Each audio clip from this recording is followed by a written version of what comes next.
Good morning, everyone. This is Father Nate, missionary priest in Italy, and today is Wednesday, June 5th of 2024.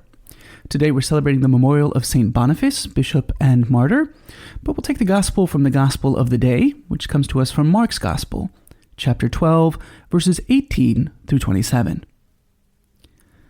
Some Sadducees, who say there is no resurrection, came to Jesus and put this question to him, saying, "Teacher, Moses wrote for us, if someone's brother dies, leaving a wife but no child, his brother must take the wife and raise up descendants for his brother.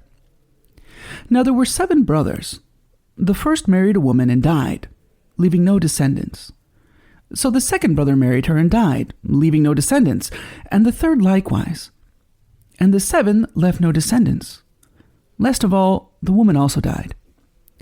At the resurrection, when they arise, whose wife will she be? For all 7 had been married to her." Jesus said to them, "Are you not misled, because you do not know the Scriptures or the power of God? When they rise from the dead, they neither marry nor are given in marriage, but they are like the angels in heaven. As for the dead being raised, have you not read in the book of Moses, in the passage about the bush, how God told him, 'I am the God of Abraham, the God of Isaac, and the God of Jacob'? He is not the God of the dead, but of the living. You are greatly misled." In the Gospel, we heard this encounter between Jesus and the Sadducees. Now, among the various groups of Jews that existed in Jesus' time, we could say that the Sadducees were the worldliest, so to speak. Mark tells us that they denied the resurrection, but implicit in this, as St. Jerome explains, is that they also deny the immortality of the soul.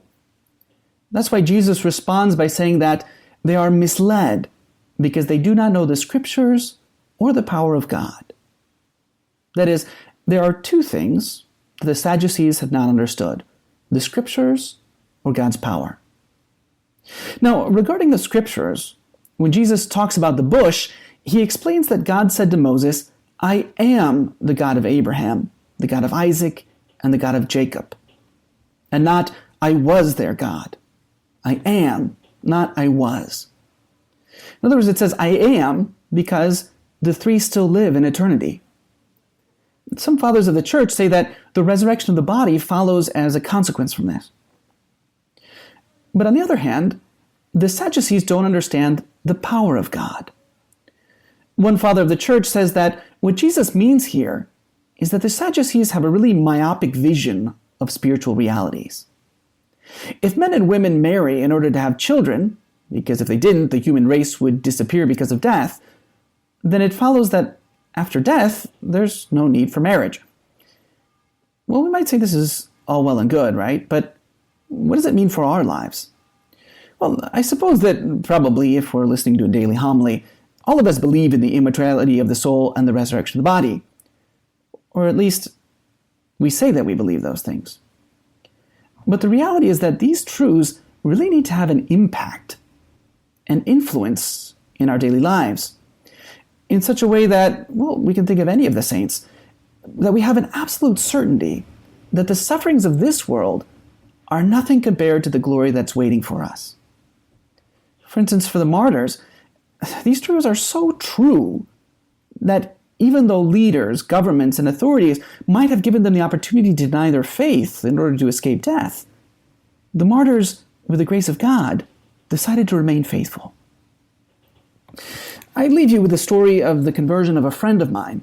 Before entering the Catholic Church, he was a practicing Protestant. But after a time, he decided to start the process to enter the church. So I asked him why, and why now? And his words have always stuck with me. He said, "Well, one morning, I got up, and I realized that at this point I wasn't willing to die for my Protestant faith. And at that same moment, it dawned on me that if my beliefs weren't worth dying for, then they weren't worth living for." That's the key point. What's our response? Today, through the intercession of Mary Most Holy, let's ask for the grace to truly live our faith fully in our daily lives.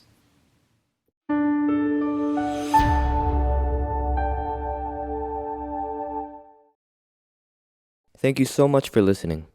If you enjoyed hearing the gospel and homily, I invite you to share it with someone you know who may also find it rewarding, and also to subscribe to the Catholic Voice channel. Please see in the description below if you would like to receive a text message for each daily gospel and homily. Please also keep our missionary priests throughout the world in your prayers. Thank you, and God bless.